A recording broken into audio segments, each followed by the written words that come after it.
Hey, Burns, say hi to the listeners muna. Hello, Hello po sa mga nanonood ng... do I speak in Filipino, Jay? Sorry. Oh, hello, Taglish, whatever you want. Okay, Swahili or... sige. Swahili. Hello po sa mga masugid na sumusubaybay sa Jay Aruga Show. It's an honor to be serving with Brother Jay in this beautiful podcast. Good evening, good morning, good afternoon, wherever you are in your part of the world. Thanks, Burns. Before we begin, let me tell you the story why you're here. Paano ka Yes, napunta dito? please. I'd Kasi, appreciate hearing the story. because Sam O, radio Oh, DJ Sam O, events yeah. host, podcaster, posted in Instagram yung box na sinend mo sa kanya. Catholic books. Oh, yes. So, Nako, ang galing so Okay, the unboxing mystery box. yeah, so the box literal di ba? Parang ina-unbox niya yung Yes. Catholicism books. Yes. So literal. Right. And that's very slick. Gusto ko yung ginawa mo na yun. Anyway, upon seeing the post, I messaged Sam. Sabi ko, Sam, I listened to your Burns Kaasi episode and his conversion story is so powerful. So all caps yung powerful. Wow. Tapos sumagot siya, yeah, I know, right? Then pagkatapos, I sent her another message. Parang, Sam, did I use up my can you hook me up with this person card already? Kay Brother J. Paul. then Sam You're so said, funny, Jay. Sam said, oh, you want to guest him on your podcast? Sure, I'll hook you two up. Pero actually, I was thinking of Gretchen Ho nung tinanong ko yun. Oh. De, joke lang. Of course, ikaw yung... Ikaw talaga, Brother Jay. De, of course, ikaw yun. Yeah, so yeah, here you are.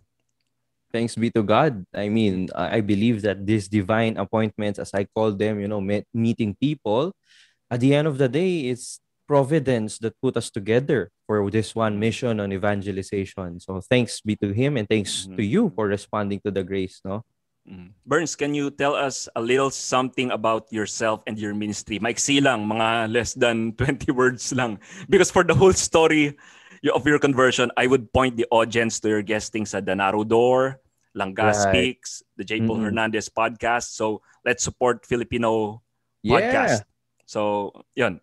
Tell the audience something about yourself.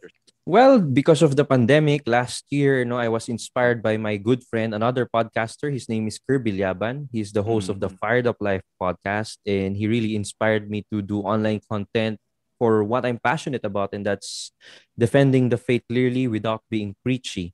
No? So that's really my advocacy. That's why Unboxing Catholicism was launched as a podcast March 2020. Then I didn't expect that it will grow into an online community now with more than 1,000 members around the world. So we get together, we play games, we talk, all of this fun stuff that we can do online, especially we are in quarantine. And then it became a Facebook live show, which is also airing in YouTube every Sunday at 8:30. Now, ang average viewership natin every week, maabot tayo ng 4,000 to 5,000 people. I mean, this is really a grace from God that I did not see before, no? And I was also inspired and also helped by Kirby, my good friend, to launch an online course to help people defend the faith with clarity and charity. So it's gonna be relaunched this 2021 as I am writing my conversion story book. This course will be in an app.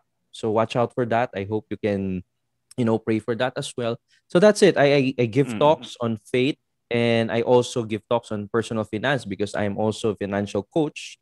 I just recently got certified as a certified wealth and estate planner, and I teach in a PAREF school. So I'm also teaching entrepreneurship and business ethics. But yeah, my core advocacy is this Unboxing Catholicism apostolate, which is growing. Thanks be to God as always. Yeah. Cool. 20 words lang pala. Sorry, naparami. 20 sentences yata. 20 sentences pala nagawa ko, Jay. I'm really sorry about that. Okay. There was a time when I too wanted, sabi mo, you don't consider yourself an apologist yet. But I think I need to embrace that, no? Embrace mo na yun. No? I do wanted to be a Catholic apologist dati. Kasi walang prominent Catholic apologist dito sa Pinas. Unlike sa US, there's Scott Hahn, sila Tim Staples, Trent Horn, si Matt Fradd. Right.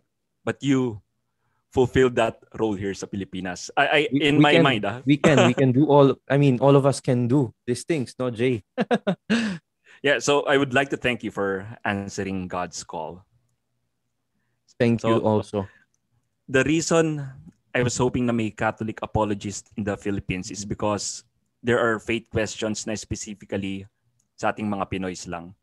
Like yung, for example, yung Nazareno or yung paglakad ng nakaluhod sa Quiapo Church o yung mga pamahiin ng matatanda, yung piyesta, prosesyon, penitensya sa mahal na araw, yung Pasan Cruz. So madami actually na Pinoy Catholicism na we can respond to. So yun, hindi ako masyado nakakita na ng mga videos online about that dahil syempre most videos are foreign apologists. That's a good idea. We should do something like that. We can collaborate on those things in the future, Jay. Yeah, no problem. Okay, so in this episode, we'll do Catholic apologetics. So we'll do rapid fire. Hindi naman sobrang rapid fire. Mga 1 to 2 minutes answer lang. Then we could expound after that. So I may ask follow-up questions.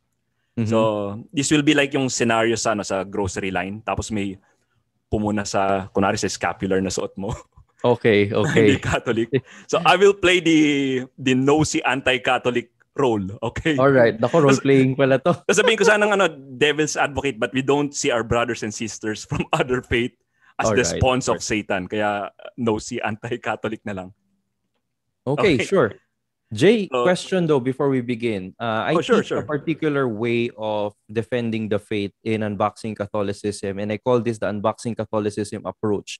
Is it okay if I try applying that in this role playing? Because I really don't. Of course. Rapid fire siya, no? But then what I do is mostly dialogue, no? It takes some time, but let's see how it goes. I really don't know how this thing will pan out. It's also exciting for me.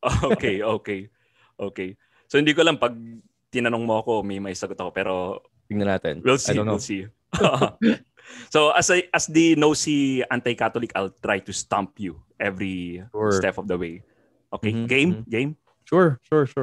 Before we begin, before we begin, ano muna yung hardest question that you've been asked regarding the faith?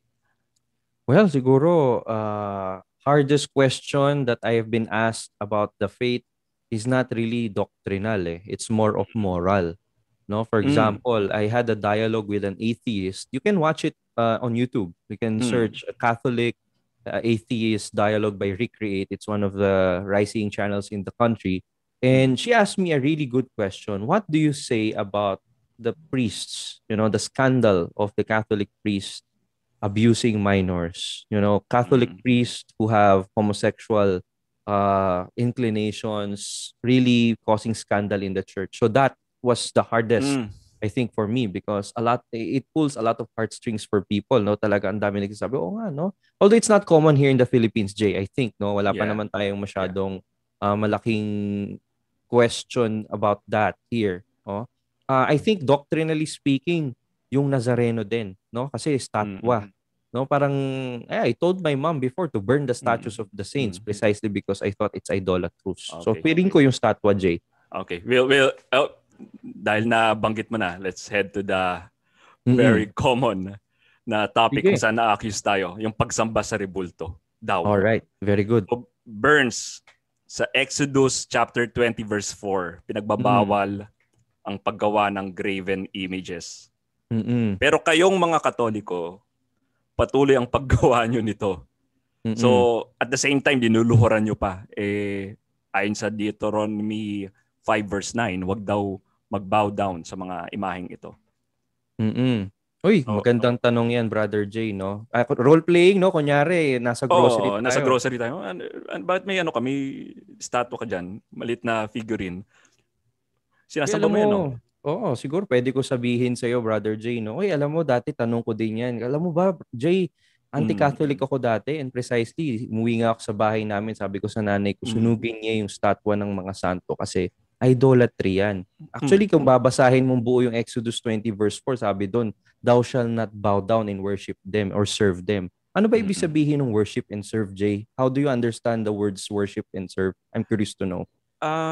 Worship, ang tingin ko ay parang pag nag-aalay ka dito sa mga estatwa na to, usually pag nagwo-worship ka, may sinasacrifice ka doon. So baka let's say pag nagbibigay ka ng mga pag nagbabaw ka, that could be worship, hindi ba? Okay. Dahil ayon sa yung pag-bow down, worship din. Right. Actually, Jay, tatlong bagay yun. No? We can talk about three things with what you mentioned. Buti na lang, mahaba yung pila sa grocery. Nag-hoarding yung mga tao, mahaba usapan natin. Oo nga, mahaba. Marami pa namang binenta yung nasa unahan natin. Oo binili. Maraming binili yung nasa unahan. Pare, no? Big malaking cart yan. Wala ako sa basket lane. Alright, so in character tayo, no? So, alam mo, it's interesting that you mentioned that bowing is part of worship, no? But sige, before we talk about bowing, ano ba yung problem? Can you enlighten me, Jay, in your point of view as a non-Catholic? Ano ba yung problem sa statues? Is it the creation of the statues or is it the bowing? Where are you uncomfortable with? I'm uncomfortable because sa Bible talagang pinagbawal ito. Dun sa Which one, Exodus Jay? 20 verse 4, graven images. Yung term na graven images. And pag pupuntahan natin yung Exodus 32-31, yung golden calf, di ba? Parang naparusahan yung mga Israelites doon. So you think, Jay, that the Catholic statues and images are like that golden calf? Is that what you're saying? I just really want to know if we are on the same page. Whenever I see let's say, yung Nazareno, kapag pinoprosesyon, nakakita ko ng mga meme parang may golden calf tsaka Nazareno side by side. And parang mukhang golden calf ang dating sa akin . Oo, kasi people are flocking, pinagkakaguluhan nila. Eh. Parang merong quote-unquote na pagsamba. Alam mo, yun din yung pagkakaintindi ko noon. But just to share with you, ang na-realize ko when I read the Bible in context, kasi Jay, kailangan natin maalala that scriptural text would always have to be read in context. Because if it's not in context, it can be a pretext. Ibig sabihin yan, if we don't put scriptures in its proper circumstances, kung ano yung mga surrounding verses niyan, and if we isolate certain verses from the rest of the Bible, we may miss the point. I've read that, no, Jay, yung Exodus 20. Pero nabasa mo na rin ba yung part sa Bible kung saan inutusan ng Diyos si Moises na gumawa ng mga statwa or rebulto? Have you seen that part, Jay? Yung Ark of the Covenant, yung cherubim doon, Exodus 20:25 ba yun? Or 27 verse 18? Tama, no? 25:18 to 20. 25:18. Kung makikita natin dito, Jay, di ba? Anong tingin mo sa Exodus 25:18 to 20, Jay? Pero hindi ba dahil inutos ito ng Diyos? So, baka dahil inutos ng Diyos, kaya pwede, di ba? Parang, like, yung bronze serpent naman, di ba? Sa Numbers, 21 verse 8, pinagawa yung bronze serpent. So, utos naman din ito ng Diyos. Kaya, pwede ning gawin kung utos ng Diyos, di ba? Pero di ba ang sabi sa atin, Jay, no? Kung babasahin natin Exodus 20 verse 4, ang basahin natin ang buo yung konteksto no? Thou shall not make any graven images of anything that has the likeness of anything that is above, anything that is beneath, and thou shall not bow down and worship them. Kung titignan natin, isn't it, Jay, na kapag tinignan natin yung verse lang na yan, it seems like the Lord is telling, do not make any images at all of anything that resembles something that is above, which could be the angels, and something that is beneath. And kings, makikita natin, merong mga statues na pinagawa kay King Solomon, no? Mga images ng palm trees. Do you think God is contradicting himself? In Exodus 20, pinagbabawal niya yung statues, pero in Exodus 25, inuutos niya na gumawa ng statue. What do you think about that, Jay? Oo nga, tama ka. I'll give that much thought. Mukhang maganda yung point mo doon. No, pero we're not yet done, Jay, no? Kasi binanggit yung second part eh. You mentioned na uncomfortable ka sa bowing, no? Sa bowing, In your mind ba, Jay, pag sinabi nating nagbabaw ang isang tao sa isang rebulto, pagsamba na ba yun? I think kailangan natin maintindihan kung ano yung meaning ng idolatry eh. Okay. Sige nga. Go ahead. Parang sa akin, kung titignan mo lang kasi mukhang parang pagsamba na eh. Kunwari may statue sa harapan. Tapos dadasal yung tao sa harap ng statue, parang pagsamba ang dating eh. So, Okay. Alam mo, pa- Jay, sorry, Jay, go ahead. hindi. Sige, ikaw, go ahead. Oo, Jay, alam mo, pwede ko masuggest yan, dalawa practical na bagay, no? Number one, I don't know kung na-try mo na to ever sa buhay mo. Pagka nakakita ka ng Katolikong yumuyuko sa tapat ng statwa, lapitan mo siguro, no? Sabihin mo lang, Kuya, ate, lolo, lola, pwede po ba ako magtanong sa inyo? Kailangan ko po kasing mas maintindihan yung pananampalatayang Katoliko. Bakit po kayo yumuyuko sa tapat ng kahoy? Sa tingin niyo ho ba, Diyos yung kahoy na yan? Alam mo, Jay, kung tatanungin mo yung mga Katoliko, kahit yung mga hindi aral sa theology or hindi alam yung mga Bible verses na pinag-uusapan natin, malinaw sa kanila na hindi yung rebulto ang sinasamba nila, no? At hindi sila sumasamba sa rebulto. So ito yung practical na way to really talk about this issue of bowing before the statues. The second is the biblical way. Minsan kasi meron tayong misconception na lahat ng klase ng pagyuko ay pagsamba. Pero kung titignan natin sa 1 Kings 1:16, 'di ba, si Bathsheba, no? Nagbow siya sa tapat ng kanyang asawang si David. 1 Kings 2:19, si Solomon, no ba? Yumuko sa harap ng nanay niyang si Bathsheba. At alam mo ba, Jay, sabi sa atin ni Jesus, no? Sabi sa Bible, sabi hindi pala si Jesus, no, si Apostle John yung nagsulat ng Apocalypse, Revelations 3:9, no? Record dito ni San Juan na yung sinabi ni Jesus na lahat ng mga hindi kaanib ng kanyang simbahan ay yuyuko sa tapat ng mga kaanib sa simbahan, kundi tayong mga Kristiyano, no? The synagogue, the members of the synagogue of Satan will come and bow down before us. The Lord will be the one to order them. Sa tingin mo ba, Jay, pag yumuko sa harapan natin yung mga hindi kaanib ng ating pananampalataya, sinasamba ba nila tayo, Jay? You know what? May punto ka. And yung si Joseph din nga, 'di ba? Parang nag-bow down din sa kanya yung mga kapatid niya nung sa prophecy. Tama ka. Right. Oo nga. I'll give this much thought. So, una is yung rebulto, yung statwa. Baka yung context nga nito is konteksto. Oo, pare, kailangan yan. Tama ka. Oo. Pero alam mo ba, Jay, kung bakit pinapayagan ng Diyos na magkaroon ng mga pisikal na bagay, no, sa ating pananampalataya? Ito, baka pwede mo itong mapag-aralan. Kasi sa ating pananampalatayang Kristiyano, pinapakita sa atin ng Biblia na kung si Kristo mismo ay nagkatawang tao, siya ay naging isang material, no? He became matter. No? From being a spirit whom you do not see in the Old Testament, God became man and communicated grace by dying on the cross. He redeemed us. Namatay ang Diyos sa krus bilang isang Diyos at bilang isang tao. Sa makatuwid, ginagamit ng Panginoong Diyos yung mga material na bagay upang magpalaganap ng kanyang grasya. In fact, makikita natin yan sa yun nga, nabanggit mo na kanina, di ba? Sa Numbers 21, yung bronze serpent.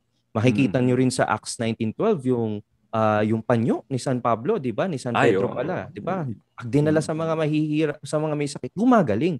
Hindi naman yung panyo ang nagpagaling, no? Yung grasya ng Panginoon, ginagamit niya yung mga material na bagay upang padaluyin yung kanyang pagpapala. Ito na, last na, Jay, baka lang ma-reflect mo, 'di ba, sa ebanghelyo, sa gospel, mayroong isang babaeng dinudugo na ng 12 taon. Tama. 'Di ba?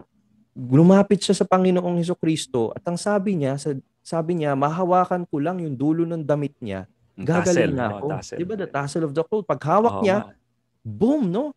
Yung paghawak niya doon, gumaling siya at naramdaman ng Diyos na mayroong lakas na lumabas sa kanyang pangangatawan. At another trivia, no, na pag-aralan namin, may isa kaming guest na Mariology sa show ko. Kasi Jamie, show din ako eh. Nasa grocery store, no? Eh, yung guest ko sabi niya, tassel na yan, haba ng grocery to. Yung tassel daw, no, yan yung ancient version ng mga Hudyo sa ngayon ginagamit nating rosaryo. So may sacramental. May sacramentality tayong tinatawag sa pananampalataya. Mga sacramentals ang tawag yan. So, okay. Jay, next ka na pala. Dala mo ba yung yung advantage card mo? Yes. Sige, salamat. Salamat doon. Pag-iisipan ko to. Pangalan mo ko pala, Burns. Anyway, sige, lalabas muna ako sa character. Anyway, one reason is, natingin ko yung Catholicism is true. Because yung teaching natin sa idolatry, ito yung pinaka-practical application in our time. Kasi, ang daming pang araw-araw na gamit which could easily be our false idols. more than Exactly. any statues can. Mm. Kunwari yung cellphone, Facebook, YouTube, Money. Netflix, mobile games. These are things that are not sinful in itself. But Yes. parang if you sacrifice a lot of time, family, school time, energy, your health, and minsan yung kayamanan mo, because ang naisip ko, and medyo nabanggit ko din kasi kanina yung yung worship, parang may yung pag-sacrifice kasi parang form ng pag-worship eh. Di ba nung unang panahon, nagsasacrifice sila. Right, And yun yung worship. And ito yung mga sinasacrifice natin. Sometimes pag sobra na yung sinasacrifice natin, baka ito na yung pinakamahalagang bagay sa iyo eh. More than God, di ba? They could be false gods na. Yes. So, and the Catholic Church warns us against these. So that's why we fast during Lent. We practice self-denial kasi sabi ni Jesus, di ba? If you want to follow me, carry your cross and deny yourself. Di ba? Right. Anyway, so ito, next topic. Bukod doon sa ang masabi ko sa statues nakikriticize tayo, pero hindi naman natin sinasamba. Pero sa Blessed Sacrament, sa Eucharist, na talagang sinasamba natin. Totoong sinasamba natin. Hindi tayo masyadong kinikriticize, no? Parang tuwing linalabas ito, dito talaga tayo required lumuhod, di ba? Right. Genuflection. Genuflect. As in, naglakad talaga si Jesus sa harapan mo, di ba? So, anyway, hindi naman sa gusto kong i-criticize yung Blessed Sacrament, pero I find it weird na parang sa statues, kinikriticize tayo sa Blessed Sacrament, sa Eucharist. Hindi. Pero, may insight ako doon, no? Kung bakit hindi tayo kinikriticize ng mga tao tungkol sa Blessed Sacrament. Alam mo kung bakit? Ito siguro yung isa sa... I've always talked about this, Jay. I believe that there is an ongoing crisis in catechesis. I'll repeat that. No? Meron po tayong malaking crisis sa katesismo. Maraming mga Katoliko, they go through the... I was one of these Catholics when I was still a Catholic before I became an anti-Catholic. I was going through the motion of tradition without having a deep formation. Maswerte ka na lang kung meron kang malalim na pagkaunawa sa pananampalataya, no? So, ginagawa natin yung prosesyon, yung krus, yung mga statwa, no? Nagpaparada tayo ng mga statwa. Pero iilang Katoliko lang, sa tingin ko, Jay, yung nakakaalam nung yaman ng Eucharistia. Kumbaga, hindi rin siya naha-highlight ng mga Katoliko bilang tunay na presensya ni Lord, no? Yung Eucharist kasi, this is the body, blood, soul, and divinity of our Lord. Pero I think, no, this is just my personal opinion. I may be wrong. In many parishes around the world, there is a low awareness about what the Eucharist is and who the Eucharist is. And therefore, Catholics are not giving so much emphasis on it as compared to the emphasis they give with the rosary, with the statues. Kaya yun sigurong rosary statues, ito yung mas nakikriticize. Kasi hindi rin tayo nakikita ng mga kaibigan nating protestante na ipinaglalaban yung Eucharistia dahil karamihan ng Katoliko hindi rin naiintindihan kung ano ito. That's just my opinion. I don't know what you think about that. No, yeah, that's a good opinion. And many Protestants, actually, si Scott Hahn. Tapos hindi ko alam kung familiar ka kay Lizzie Answer, si Lizzie Resay sa YouTube. Yes, of course. Oo.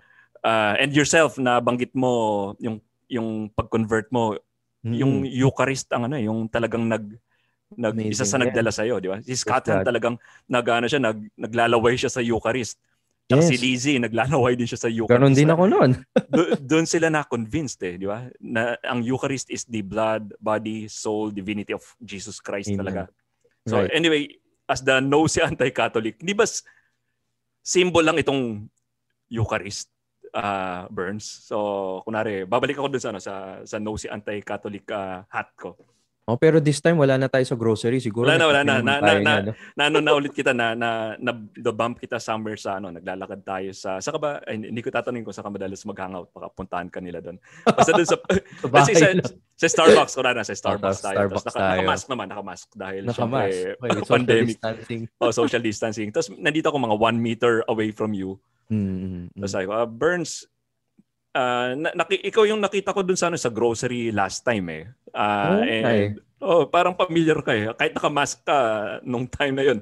Yan din yung suot mong mask noon kaya familiar hindi na ako nagpapalit ng mask reusable to, tipid.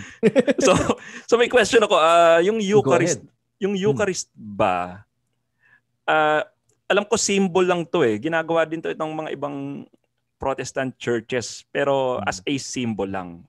And I stand by it na symbol lang siya kasi sabi ni Christ parang do this na parang basta yun, symbol lang. Parang gano'n. Yeah. So first, Jay, no, I really appreciate na you're very eager to talk about the faith. But may I know, what is your understanding ba of the word Eucharist? Hindi kasi ako Catholic pero sabi sa akin ng mga Catholic na kaibigan ko parang something about thanksgiving or ano, tama ba? Yun yung root word ng salitang Eucharist.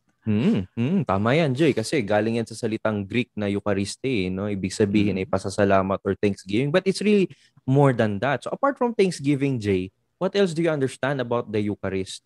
And what made you think na symbol siya apart from anything else?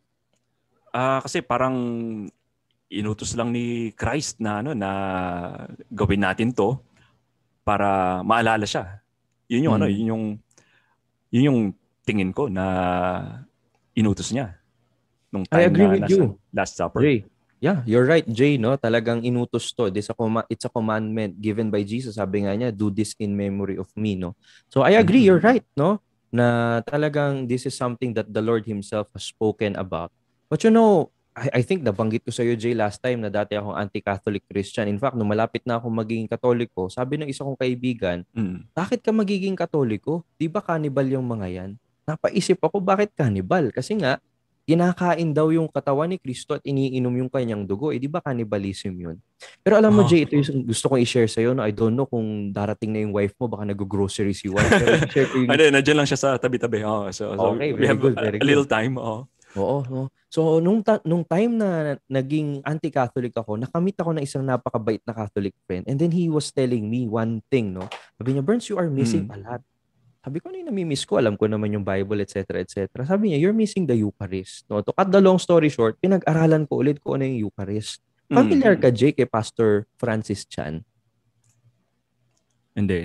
Sorry. Hindi ako Katoliko pero hindi ako familiar kay Pastor Francis Chan. Okay lang yan. I-search mo mamaya, Jay, pag uwi nyo, no? Si Pastor Francis Chan, one of the known evangelical pastors, ang daming librong naisulat niyan. He made a preaching last year or 2 years ago about the Eucharist. At alam mo yung pinakamagandang na-realize niya, pinag-aralan niya yung history ng unang simbahan, the first century church. At na-realize niya na yung sentro nung pagsamba, the center of worship, remember, nung nasa grocery tayo, di ba, pinag-uusapan natin yung worship, di ba? Ngayon, ang na-realize ni Pastor Francis Chan, the center of worship was not a pastor or a priest preaching from the pulpit, but it was the Eucharist. No? So for the first 1,500 years, Jay, lahat ng mga Kristiyano, naintindihan nila yung Eucharist not as a symbol, but as the real body and blood of Christ. Nabasa mo na ba yung history ng First Church, Jay? Hindi pa actually. Dahil Bible alone kami eh. And mamaya siguro next time na nag-usap tayo, yun ang next na pag-usapan natin. Kasi sa Bible lang ako bumabase. Pero mamaya, Jay, bigay mo sa akin yung address mo, bibigyan kita ng libro. Okay. Ang tawag dito sa libro. Ginagawa ko talaga to. This is how I engage. Okay. Cool, this is out of character. This is how I engage with non-Catholics. I don't debate. I told you. I do dialogue. Kaya nga, ganda nga. Sige. Okay, no? So I will send me your address, no? I'll send you a book called Crossing the Tiber. Sinulat to ni Steve Ray. Dati ring Protestant pastor, pinanganak na Protestant, pero ang dami rin niyang na-realize. Pero medyo isa-summarize ko sa iyo yung sa Eucharist, no? Mahalaga kasi, Jay, na maintindihan natin yung nangyari doon sa panahon ni Kristo at ng kanyang mga apostol at kung paano itinuro ng first century, yung first 100 years of Christianity, yung pananampalataya. Tama ba sabihin natin, Jay, na kung gusto natin maintindihan yung love story ng lolo at lola mo, kailangan kausapin natin yung mga anak nila, yung first generation na maramang napagkwentuhan nila. What do you think about that, Jay? Sounds fair. Oo nga. Tama ka. Sige. Okay. So do you think I'll grant you that. Sige. Okay. That's good, no? But again, no, I'm not debating with you naman, Jay. You can always disagree with me. You can, think, this guy is not making sense. It's okay. I'm just sharing with you my thoughts. So it's like that. No, we have to see the insights of the early Christians to know how Christ and His apostles taught. At ito yung tinuturo nila sa Eucharist na nakabase sa Bible. So, ang Eucharist, Jay, sabi sa Biblia, papakita ko sa iyo ito mamaya, no? Kikwento kita ng John chapter 6. Okay. Ito ay hindi lang simbolo. This is the actual body, blood, soul, and divinity of Christ. Sabi nga niya sa Last Supper, di ba? Mm. This is my body, this is my blood. No? Hindi niya sinabing this is a symbol of my body, this is a symbol of my blood. And take note, Diyos si Kristo, I think both of us agree that Jesus is God. He was there in the beginning of creation when God said, let there be light, and there was light. God never contradicts himself. Whatever comes out of his mouth is truth. That's why when he says, this is my body, who am I to doubt what God is saying na ito nga yung katawan niya? In fact, yan yung nangyari sa John chapter 6. Gusto mo ba kwentuhan kita? Nabasa mo na ba yung John chapter 6? Ito yung bread of life discourse. Oo. So yan, very good. At least buti alam natin parehas. So nanggaling si Jesus sa pagtuturo and then pumunta siya, I think, Capernaum, if I'm not mistaken, doon sa lugar. No? Basta sinundan siya ng kanyang mga disipulo. Disciples. Oo, after niya magpakain ng 5,000. So pinakain niya, dami-dami niya. 5,000 kalalakihan, no? Kasi hindi binibilang yung bata at babae nung mga panahon. Mas marami pa. Mas marami pa yan, no? And then may nagtanong, hindi ko alam, siguro baka katulad natin, matanong tayo, may nagtanong sa kanya, Panginoon, ano hong simbolo, ano hong sign, no? Ano hong senyales na ipapakita niyo sa amin para maniwala kami sa inyo? Kasi yun si Moses ho, pinadalhan kami ng Panginoong Diyos nung panahon ni Moises ng mana na nanggaling sa langit. Naalala mo, Jay, di ba, nung 40, nung nasa wilderness yung mga kaibigan nating mga Hudyo nung lumang tipan or Old Testament, talaga nagrereklamo sila. Wala daw silang meat, no? Wala silang makain. Gusto pa nilang bumalik sa Egypt dati. Oo, gusto na nilang bumalik sa buhay na makasalanan, na alipin ng Ehipto, no? So parang symbol din yan sa atin eh. So sabi ng Diyos, bibigyan ko kayo ng mana. Pero ito yung ginawa ni Jesus sa John chapter 6. Sabi niya, wala yung mana, yung pagkain na pinagkaloob sa inyo ng inyong ancestors or your father, sila Moises, galing yan sa langit, pero bibigyan ko kayo ng mas magandang pagkain, no? Na tinapay mula sa langit, na kapag ito'y kinain ninyo, hindi kayo magugutom. Sabing gano'n ng mga tao, syempre, no? Siguro pagod na rin, gutom. Pero take note, ha? Kakatapos lang, Jay, pakainin yung 5,000 and yet, no? Ito yung talagang lacking faith ng mga tao minsan. Pinakain na, nagmilagro na, pero kulang pa rin. So sabi nila sa Diyos, Lord, give us that bread always. Ito na, Jay, sinabi ni Panginoong Hesukristo, ako yung tinapay na nagmula sa langit. No? I am the bread of life which came from heaven. So nagbulungan na sila. Teka muna, di ba anak to ni Jose at saka ni Maria? Paano sinasabi niya ngayon galing siya sa langit? Mahalaga yun mga kaibigan kasi this is also one of the many ways to which we can see the claim of divinity of Christ. Teka, hindi ba metaphor lang yung tinutukoy niya? Yun ang magandang pag-usapan natin. Parang metaphor lang naman yan. Yan ang magandang pag-usapan natin, Jay. So yun nga, no? Katulad natin, nalito yung mga tao na nakikinig sa kanya.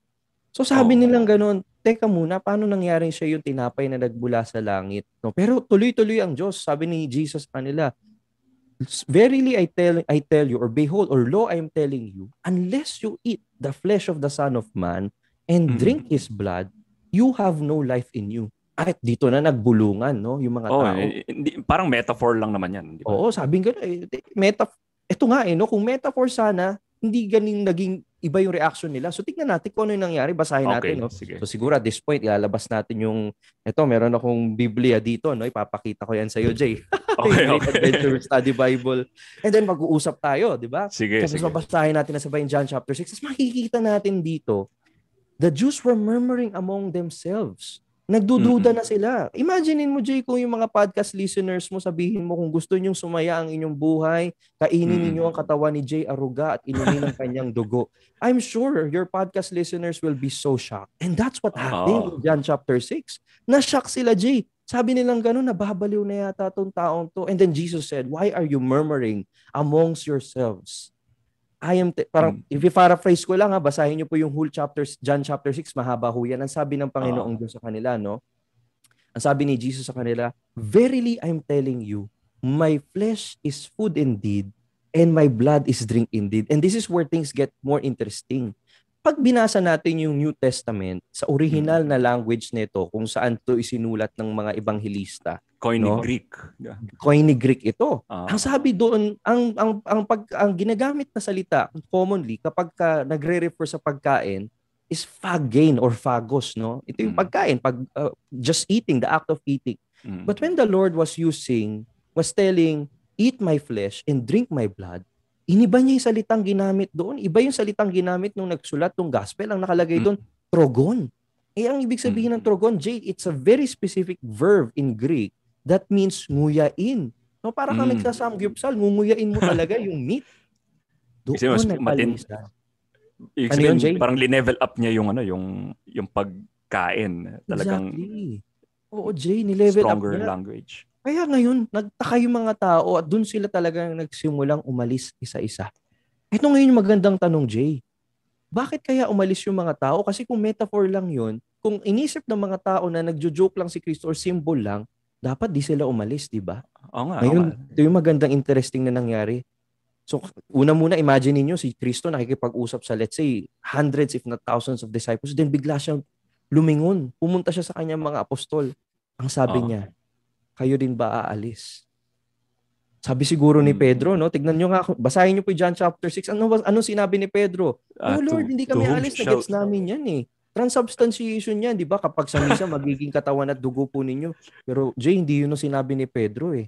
Si Pedro yung nagsalita. Ang sabi niya, saan kami pupunta, Lord? Ikaw ang merong salita na nagbubigay ng buhay na walang hanggan. To whom shall we go? You have the words of eternal life. Diba? Kumbaga sinasabi niya, Jay, Lord, hindi namin naiintindihan eh. Pero dahil Diyos ka, kung ano yung sinabi mo, katulad ng pagkayari ng buong mundo, susundin namin ang sinabi mo. With faith. Hindi nila naintindihan, pero ito yung maganda, Jay. Kung titignan mo yung Bible timeline, exactly 1 year after that happened, Jesus revealed to the apostles how he wanted his flesh to be eaten and how he wanted his blood to be drank. On the night he was betrayed and entered willingly into his passion, he took bread, giving thanks. That's where the Eucharist comes from. Giving thanks. Eucharisto. Eucharistein. Broke it, gave it to his disciples and said, take this, all of you, and eat of it. This is my body. He didn't say this is the symbol of my body. This is my body. And take note, it's God who is talking here, not just anyone else. This is my body. And at the similar way, when the supper was ended, he took the chalice, once more giving thanks, Eucharist, gave the chalice to his disciples and said, take this, all of you, and drink from it. For this is the chalice of my blood, not a symbol of my blood, which will be given up for you and for many for the forgiveness of sins. And may sinabi pa siya doon, no, that this is a sign of my new covenant, the new and everlasting covenant. Ngayon, mahalaga to, Jay. Ano ba yung ibig sabihin ng New Testament? Sabi mo, Protestant ka, no? Pag sinabi ko New Testament, ano ba ibig sabihin ng New Testament sa'yo? Pagkaintindi mo, Jay? Hindi ba ito yung collection of books ng New Testament? Hindi ba ito yon?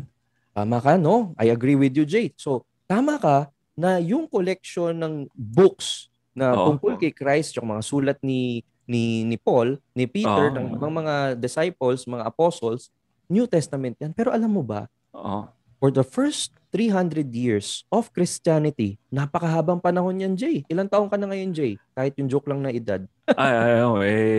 Somewhere around something 30, no? Something-ish, gano'n, no? Something-ish. Okay. Imagine, grabe, pare, 300 years, no? Ganong kahabi pinag-usapan for the first 300 years of Christianity, Jay. Yung New Testament, hindi Bible ang pagkaintindi ng mga Kristiyano nung panahong yun. The New Testament was actually a sacrament long before it became a document. Does that make sense to you, Jay? Ano pagkaintindi mo doon? Parang in character pa rin ako, ha? Okay. Parang covenant siya. Covenant. Yun ba yung parang yun yung isang sacrament. Hindi ko maintindihan yung word na sacrament as a anti-Catholic kasi. So, mukhang covenant yung closest term na naisip ko. Siguro, Jay, para hindi ka mahirapan yung salitang sacrament, pag-usapan natin pagka nag-bump into each other tayo ulit. Baka sa ibang establishment naman. Pero ito yung gusto kong sabihin sa'yo, Jay. Sa first 300 years of Christianity, hindi pa buo yung Biblia na New Testament na tinatawag natin. Yung mga tao, kapag sinasabi nila, no, at ang dami-daming extra biblical sources na magpapatunay nito sa history, yung sinasabi na New Testament, it refers to the celebration of the Mass. Because naroroon yung bagong tipan. Ano yung bagong tipan? Yun yung katawan, dugo ni Kristo na binibigay sa mga tao na uma-attend ng misa nung mga panahong yon. Until now, no? Yung pa rin yung tinatawag natin na New Covenant. Yung covenant siguro medyo mabigat na salita yan. Pag-aralan natin sa mga susunod na usapan natin. Pero Okay. magandang maintindihan at siguro mapapaisip ka dito na yung first 300 years, ang tinuturing ng New Testament ay yung covenant. And in the first 1,000 years, 1,500 years of Christianity, walang Kristiyano, no, na nagturo na ang Eukaristiya ay isa lamang simbolo. Ito ay tunay na katawan at dugo ni Kristo. Bakit niya sa tingin mo, no, iisipin natin, bakit kaya bakit kaya tayo may Eucharist? Kasi alam naman natin, Jay, na ang Diyos ay pag-ibig. Di ba, siguro nung nanliligaw ka pa sa asawa mo, Jay, ano yung mga regalo na binibigay mo sa asawa mo nun? Sa asawa mo ngayon na dati girlfriend mo pa lang. Syempre, mga chocolates, mga flowers, gano'n. Di ba? Oo. So, ba't mo binibigyan ng chocolate at flowers yung girlfriend mo noon na wife mo na ngayon? Syempre, para magpakita ng pagmamahal. Diba? Paramdam mo sa kanya yung pagmamahal ko. Tama. At hindi ba't ganun din yung ginawa sa atin ng Panginoong Diyos? Pero dahil Diyos siya, hindi lamang any souvenir ang iniwan niya sa atin. Iniwan niya sa atin yung kanyang buong sarili para makasama natin. Ito yung katuparan na sinabi niya sa Matthew 28:19-20 na hindi niya tayo iiwan. Nandoon siya sa Eucharistia. At in fact, kung titignan mo, Jay, no, bibigyan kita ng mga iba pang libro na para mas ma-unbox mo to. Makikita mo rin na may mga tinatawag na Eucharistic miracles. Kasi normal naman na magduda tayo paminsan-minsan. Totoo ba na itong tinapay na ito, itong wine na to talagang Diyos yan? Talagang si Kristo na dapat sambahin? Kaya sa ilang rare instances, may mga Eucharistic miracles kung saan yung host nagiging totoong laman ng tao at yung wine nagiging totoong blood. I-search mo yan, Jay, no? Yung mga Eucharistic miracles. At ang maganda dyan, kahit sobrang tagal yung pagitan ng mga Eucharistic miracles, iisa yung blood type, no? Iisa yung temperature. It's always the temperature of a living person, no? It's always, showing properties of a human being, the same human being. Because Jesus is God and fully man. And He never left us. And the Eucharist is that testimony, that testament, that covenant of love that tells us, today, I love you. I'm giving myself to you. Are you willing to give yourself to me so that your joy may be full? Ganun yung pagkaintindi namin, Jay, bilang mga Katoliko sa Eucharist. Napakalalim, napakaganda, napakayaman. What do you think? Okay, mukhang nandito na si Mrs. Sige, bye-bye. Anyway, lalabas muna ako sa character. And then maganda yung nabanggit mo yung Eucharistic miracles. And I would agree nga na isang magandang testament or proof ng Eucharist. Hindi naman siya public revelation na tinatawag, mga private revelations ito. But they are helpful. They are helpful. And yung si Blessed Carlo Acutis, di ba, nag-compile siya ng mga Eucharistic miracles sa website niya. And makakwento ko lang sa'yo ito, true story. Go ahead. Medyo humingi ako ng intercession minsan kay Blessed Carlo Acutis. Dahil siya, parang patron. Hindi ko lang kung saint na siya. Parang hindi pa. Pero isa sa internet. And sometimes parang may isang beses kailangan ng mga anak ko yung internet dahil sa online class. And humingi ako ng intercession kay Blessed Carlo Acutis. Umokay. How was it? Umokay. Without, isang oras lang yung nakalipas. Problemado sila 1 hour before dahil parang hindi nila masasubmit yung hindi sila makaka-attend ng mga Zoom meetings dun sa online class. Then I prayed to God. Then sa dulo, I just asked for Blessed Carlo Acutis intercession to pray for us. When I called again, umokay yung internet. Amazing. Praise the Lord. So, yun. Aside from that, balik tayo sa Eucharist. Sa Acts of the Apostles, sobrang daming beses nabanggit din yung breaking of the bread. Halos araw-araw pa nga sila, di ba? Sa Acts chapter 2. Yes. Verse 46. So for me, I told myself nung time na yon na if the Christian church still exists today, it should at least have the breaking of the bread. Amen. Yun yung ano ko. Anyway, let's move Notice to... lang, no, I just want to point out something, Jay. Many Sige. Catholics kasi, they're afraid to talk about the faith kasi they think that they always need to give answers, no? Kapag ka nakikipag-usap, nakikipag-dialogo. Pero notice, in the beginning, no, before I give answers to the character, I also ask questions. Kasi minsan, in the asking of questions, we allow the other person to reflect. And that's really the path of dialogue. We're not here to tell the other person wrong. We're here to share, no, and to ask the other person to consider our point by asking questions. Kaya you notice from the statues until Eucharist, I keep on asking questions. Of course, shortcut lang natin yung process kasi nga we don't have a lot of time, but that's the procedure that we teach in Unboxing Catholicism. And under normal circumstances, kunwari, kaibigan mo na yung kausap mo, na may luxury ka of time, I think pwede yung yung mahabang conversation. Yes. Although hindi magko-convert yung kaibigan mong non-Catholic on the spot, at least you planted seed, di ba? Yun yung mapapaisip siya. Yun ang mahalaga dun mag-isip.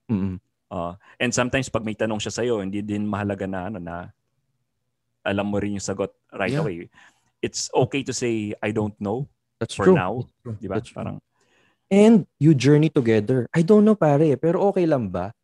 No, basahin. I'll try to look for some articles. Let's read it together and share our thoughts about it. Di ba? So, it's not anymore you, nakikipagtalo ka. The two of you are now in joint pursuit towards the truth.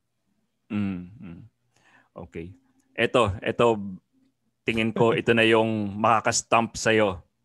Oh no, many Christian denominations believe this. Yes, that the Bible is the only rule of faith.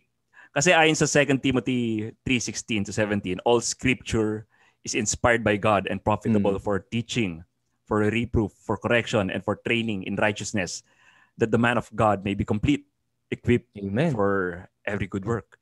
So, yung sacred tradition nyo, I think unbiblical. In fact, what did you mean by... go ahead. In fact, condemned dito sa Matthew 15 verse 3. Jesus replied, "And why do you break the commandment of God for the sake of your tradition?" So, what do you say about that, Burns? I'm sure. Well, I agree with you again. No? Just note for our viewers, always find a way to agree with the person you're having a dialogue with. Because it's true, we can agree with a lot of things and we can start in the common ground. So, okay, back to character. So, Jason, tayo nakita niyan. Coffee shop ulit?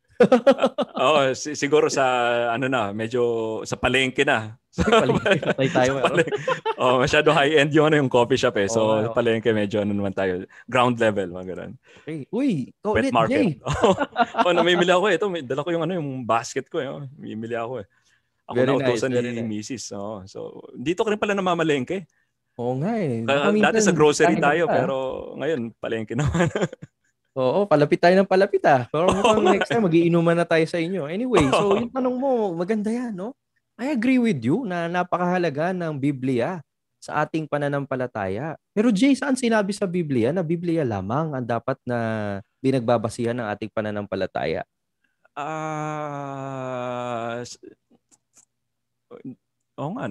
Come to think of it. By the way, Burns, medyo sabihin ko medyo mahirap maging mag-in character na anti-Catholic. Kasi alam mo yan eh. I agree with you. Kaya so okay, balik ko sa best actor ka after this episode. Sorry. So I apologize this baka mamaya may mga na-strawman din ako na mga Protestants. So anyway, wala akong maisip na saan sa Biblia na banggit na Bible alone. Una kasi yung word na Bible. Yung binagit ko kanina yung sa 2 Timothy 3:16-17. So all scriptures are inspired. Yun yung pinaka-text namin. Right. Do you have a question? Since you're a Protestant, and I have a lot of respect for Protestants because I used to be one. What is your understanding of the word Bible? A Bible, galing to sa parang bibliography, yung collection of books. Yun yung yun yung root word niya, di ba? Pero a Protestant will not answer it that way. Sorry. You're correct. No, a Protestant will say, the Bible is the word of God. It's the soul of our faith. Kaya nga sabi sa Old Testament, I meditate on His law day and night. The law is in the Bible, the scriptures. I write these Oo. things that you have eternal life. Yun yung mga sinasabi namin dati. Oo nga, And you're okay. correct, no? Mali ako na naman. Timothy. No, pero that's correct, no? Oo nga, oo nga. So let's go to your answer na it's a library of books. Jay, if you're saying that only the Bible should be the sole authority or the source of our truths about Christianity, where in the Bible do we read about the specific books that must be in the Bible? For the Old Testament, medyo nako-quote ito ng sa New Testament nila Christ. Yung ilan, no. So mukhang doon pwede. Kung Old Testament, sa New Testament, that's a hard question. Basta sinulat ng apostle, yun yung sinulat ng apostle. Yun yung tingin ko na canon sa New Testament Bible. Paano yung mga hindi sinulat ng mga apostles tulad ng the Gospel of Luke? Basta ang importante yung yung inspired yung aklat at yung puso mo na antig na mararamdaman mo sa puso mo pag binasa mo ito, talagang mafe-feel mo. So hindi ko alam kung yun talaga yung sagot. Yeah. No, some Protestants would approach it that way. Most commonly, the Mormons. I remember when I was in dialogue with the Mormons, they would tell me na the Book of Mormon can be confirmed as inspired by God. As you read it, meron daw parang a fire in your bosom, no? Ayun, fire in your bosom. That's the word that they use, no? So back in character tayo. Okay, balik. So, Jay, you're saying na yung Old Testament kino-quote ng New Testament. Pero saan natin makikita sa Bible aling libro ng New Testament yung dapat na nasa New Testament? Kasi di ba naalala mo nung nag-meet tayo sa Starbucks, sabi ko sa'yo 300 years pa bago nabuo yung New Testament. In fact, yung sinabi ni San Pablo sa Timothy na all scriptures are breathed by God, he refers to the Old Testament. Hindi pa kasama doon yung New Testament kasi wala pang New Testament. No, marami yan eh. Meron pang meron pang ibang mga sulat, no? May Didache. Yung Didache, narinig mo na ba yung Didache, Jay? Vaguely medyo. Oo. Didache. Hindi ba ito nabibili mo sa National Bookstore, mga Didache? Doon yung base, no? Pero yung Didache, it's one of the earliest historical writings of the church that is outside the Bible. No, kumbaga, kung pag binasa mo siya, very inspiring yun, Jay. Pero bakit sa tingin mo wala siya sa Biblia? Oo nga, hindi ko alam. Siguro hindi siya sinulat ng apostles. Yun yung maisip ko. Pero yun nga, babalik nga tayo doon. Yung Luke si Luke, naman, oo nga. Gospel pa yan. Oo nga. Mukhang may point ka doon. Tama ka. I'll give that much thought. Pero ito kasi yan, no? So, sabi sa atin ng Biblia, talaga naman na magagamit natin yung banal na kasulatan bilang panggagalingan ng katotohanan, bilang pangturo, profitable for teaching and bringing up people in the righteousness. Pero hindi sinasabi ng Biblia na Biblia lamang kasi ang salitang Biblia nga ay wala sa Biblia. Nasa diba? Nasa cover siya. Nasa cover, pero nandoon ba sa loob, no? In fact, masasabi lang natin that the scripture alone should be the sole authority of our faith. If in the scriptures, meron kang makikita dyan na, okay, ang part lang ng scripture, Genesis, Exodus, Leviticus, Numbers, Deuteronomy, hanggang sa Revelation. But do you see, Jay, a table of contents in any book of the scriptures that specifies anong books yung part ng scriptures? Wala nga, kundi sa modern Bible lang. Doon ko lang makikita yung table of contents. Exactly, because that's not how the early Christians behaved. Sabi ko nga sa'yo, sabi mo nga, di ba, sa Book of Acts, they gathered together for the prayers and the teachings, okay? And the breaking of the bread. Ulitin natin yun pag binasa natin sa Acts. The prayers, the teachings, and the breaking of the bread. Yung salitang teaching, napakahalaga pong maintindihan natin kung ano yung translation yan sa Griego. Some modern translations will call it teachings, but other translations will call it traditions. Jay, di ba medyo uncomfortable ka sa traditions kanina? Bakit Oo nga. Dahil pinagbawal ito ni Kristo eh. Di ba? Pinagbawal niya. Oo. Pero lahat kaya ng tradisyon, Jay, Matthew bawal? 15:3.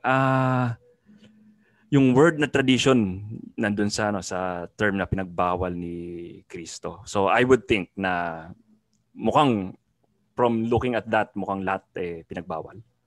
Pero parang ito yung naalala mo, yung pinag-usapan natin about the statwa. Minsan iniisip natin lahat, no? Parang all or nothing. Lahat ng statwa bawal. Parang ngayon naman, lahat ng tradisyon bawal. Pero ano ba sinasabi ni San Pablo sa 2 Thessalonians 2:15? Jay, nabasa mo na ba ito? Oo nga. Yung uphold the traditions given to you by word of mouth and epistles. Tama ka? By written. Tama ba ako? Ito ba yung ano? Yan, oo. Ang sabi nga dyan, di ba ni San Pablo, manatili kayo sa mga tradisyong natutunan ninyo sa amin, sa mga apostol. Ito man ay pinasa sa inyo na nakasulat, epistle, or you heard, no? Or oral tradition. Mahalaga maintindihan natin, Jay, yung konteksto nung first century. Kasi ngayon, meron na tayong internet, no? Meron tayong Facebook, may Twitter, napakabilis na information. Pero alam mo ba, nung first century Christianity, the way the world was passing on information was through the means of oral tradition. No? And hindi lang siya basta-bastang pass the message na pag binulong ko sa ibubulong mo sa iba, maiiba na yung message. Kasi before, it's the whole community trying to guard the tradition as it is. Kung ano yung narinig kay Kristo na ipinasa sa mga apostol, ganun din dapat ipapasa. Kaya sinabi nga ni San Pablo sa 1 Corinthians 11:23, ipinapasa ko sa inyo ngayon kung ano rin ang aking tinanggap. I receive from the Lord what I also give to you, what I also pass on to you. Ayun, magalagay yung salitang pass on tsaka tradition. Dahil sa Greek, they are similar, paradosis and paradedein. Ibig sabihin ng paradosis, tradisyon.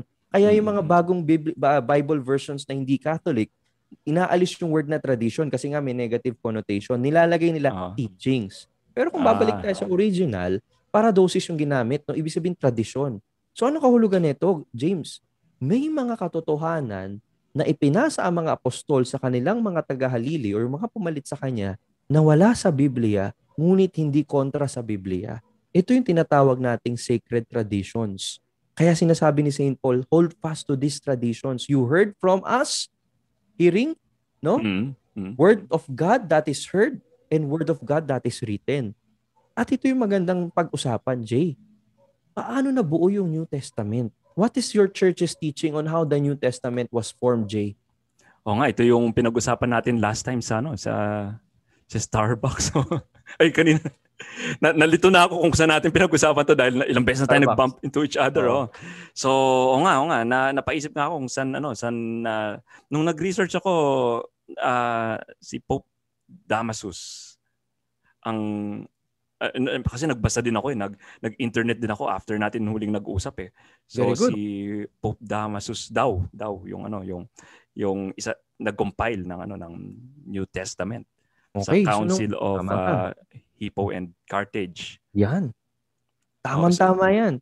Tama yung sagot ko, Jay. Ngayon ang tanong ko sa iyo, kung kinailangan ng 3 konseho ng Simbahang Katoliko upang mapili yung mga aklat na dapat na nasa Bagong Tipan, paano natin yan i-reconcile sa sola scriptura? O the Bible alone should be the sole authority of the church, of the faith?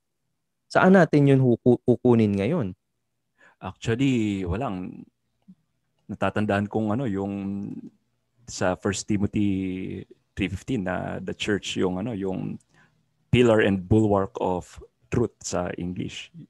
Tama yan, Jay, no? Nakaka-character pa rin ako, Jay. Sorry. Medyo na. Nahihirapan ka na mag-roleplay. Nahihirapan ako. It's okay. No?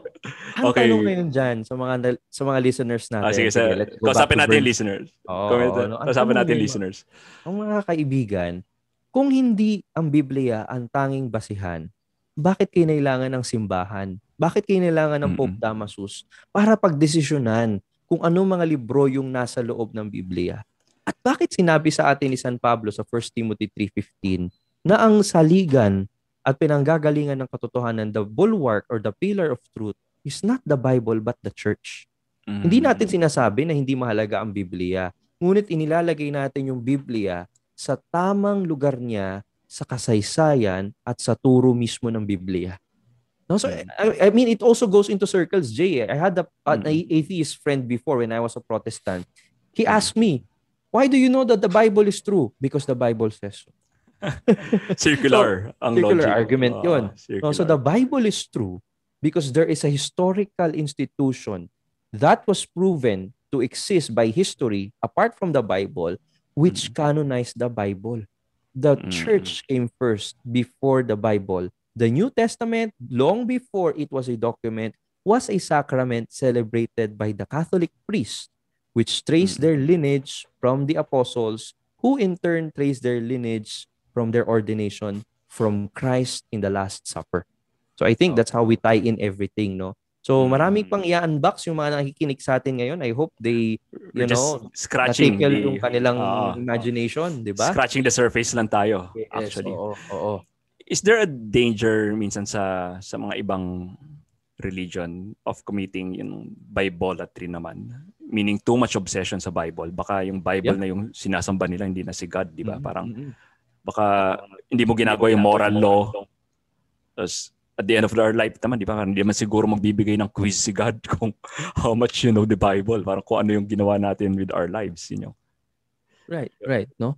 So, well, makikita natin yung buhay ni, of course, the Bible is the Word of God. No, we need the written Word of God. Right. For Catholics, we don't believe in sola scriptura. Sola scriptura, the Bible alone, is the sole basis of faith. We believe in sola verbum Dei. No, the Word of God alone. Now, that Word of God is alive. It's not just written on paper. Our faith is not based on a book. It's based on a person. And this person created, established a living family. And he promised this family to be protected for the rest of time, no, until the end of time. And he has given us a shepherd, no, in the person of our Pope, to help us learn and unbox about the faith, no, passed on for 2,000 years. No, so yes, there's a danger na masyado tayong mag-focus lang sa written word of God. Although there's nothing wrong in loving the Bible, in revering the Bible, but again, for some, no, we have to check na baka naman we're also, tama sinabi mo, I don't know how that looks like, worshiping the Bible, because the one that we need to worship is not the book, but the person that the book talks about, which is Christ.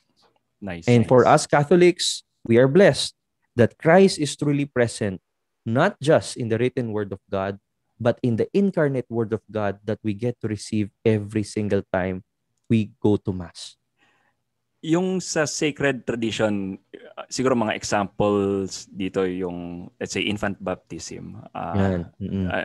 And let's say, siguro yung mga dogma natin kay Mary, Assumption, yung pagiging sinless ni Mary.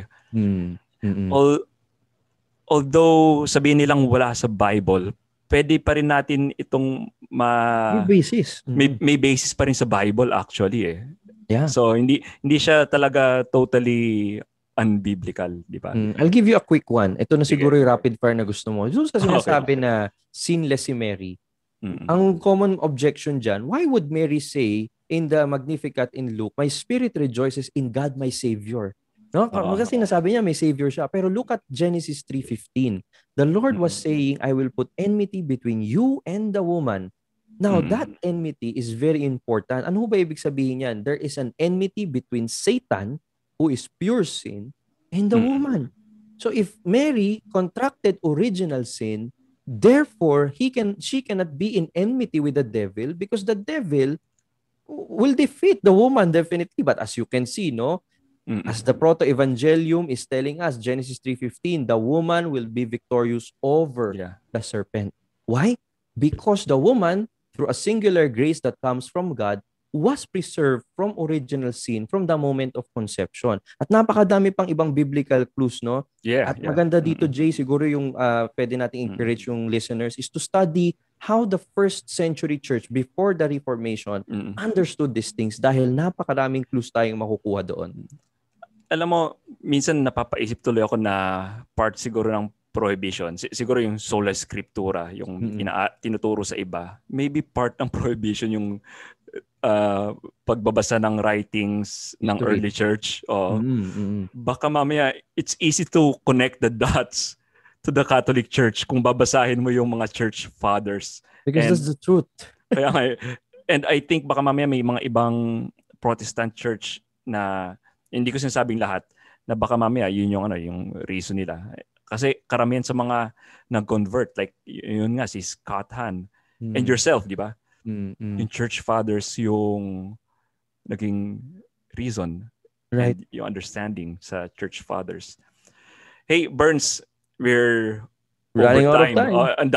Ang dami ko pang itatanong sana eh.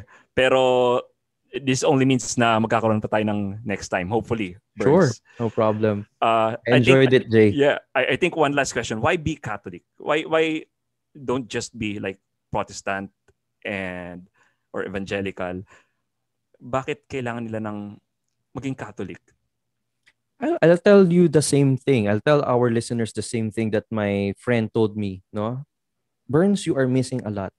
You're missing the most important thing in the faith. You're missing the Eucharist.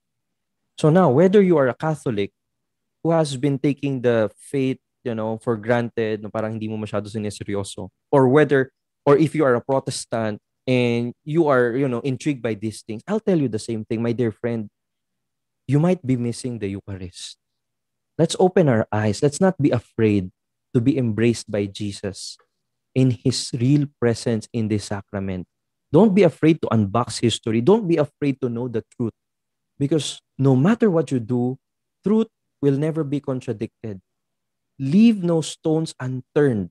That's my motto. That's how I think yun yung sinabi ko sa sarili ko. I wanted to become a pastor before, but I didn't want to preach, in front of the people, doubting anything. That's why in complete certainty, I can die for the Eucharist. If I'll be shot just to receive it, I'm willing to give my life for it because I know what it is. More than that, I know who it is present in the Eucharist. So my dear friends, I may be overstating this, but be Catholic because this is where the real presence of God is. Never mind all of those boring choirs that you've experienced in the church. Never mind those Catholics who are gossipers. Never mind those negative experiences you've had in the church, but focus on Christ. After all, religion is a relationship with Christ. After all, Christianity is a relationship with Jesus. And Jesus is waiting for you there in the sacrament. He wants you to receive him. That is why he is inviting you, explore the church, give Christ a chance, give the church a chance. After all, he is the bread of life. And take note, no, just a quick trivia. Christ was born in Bethlehem. Ano ibig sabihin ng Bethlehem? The house of bread. Where was Christ born? In the manger, where animals are supposed to feed on. Jesus is giving himself to us, body, blood, soul, and divinity, for us to be fed by that divine love. And who are we to reject that? And when you accept it, my dear friends, your life will never be the same. Amen. Amen. Nicely said. Many Catholics, Burns, leave the church. Gaya nung sinabi mo, parang yung choir, parang siguro sintonado. And yeah, I was once like that. Maybe nabore sa mass or... Yeah, we missed the point. Kaya nga, ang nangyari, they look for another Christian denomination na lively. Tapos minsan, ayun lang yung drums. Gusto nila keyboard lang, lilipat. Tapos, ang nangyayari parang they tend to worship God on how they want to worship God on their own terms. Right. Not how God wants him to be worshipped. Amen. Diba? Offering Christ sa sacrifice, yung once and forever sacrifice on the cross, consecrating the bread and wine, partaking in the marriage feast of the Lamb. Amazing. Hey Burns, thanks for your time. I'm having fun actually. Thank you, Jay, and thanks to your listeners. Invite them sa Unboxing Catholicism and any rackets that you have. Yeah, sure. No, so I invite you to join Unboxing Catholicism community. You will receive exclusive updates, freebies, and resources coming from me directly. You can just sign up for free at www.unboxingcatholicism.com/community. You'll be joining more than 1,300 members who are part of this online community. We talk, we have some activities, meditations, etc. And yeah, that's what I do for the faith. And I said also that I'm a financial coach, and that's really my business apart from teaching. So if you need advices on savings, investments, etc., estate planning, just let me know. Same email, no? Once you sign up, unboxingcatholicism.com/community, you can receive emails from me. We can talk whatever you want to ask. Listen to the podcast, Unboxing Catholicism, and every Sunday, Philippine time, I air 8:30 p.m. Tomorrow we'll have a guest, no? But On some days, walang guest. Minsan may guest. But, join us in Mm. unboxing the faith and learning how to defend it with clarity and charity through dialogue. All right. How can we follow you sa social media? Just search, you can search Burns Kaasi in Instagram or in Twitter. But in Facebook, you can search Unboxing Catholicism or John Bernard Ordonez Kaasi. That's my full name. The best way to connect with me is through email. And once you sign up dun sa link na sinabi ko, automatic yan. You will receive my emails. Pukwentuhan tayo, you ask questions, etc. Let's connect. Alright. Hindi ka naman suplado. No. I really reply to all emails, pare. Sometimes I reply to more than 20 emails a day. I enjoy it. All right, Burns, thanks for being a blessing. Thank you for being a blessing. If you guys, like this episode, follow, share, subscribe, yes, give us a review and all that jazz. This has been another episode of the J. Aruga Show. At the end of the day, it will be night. Goodbye. Amen.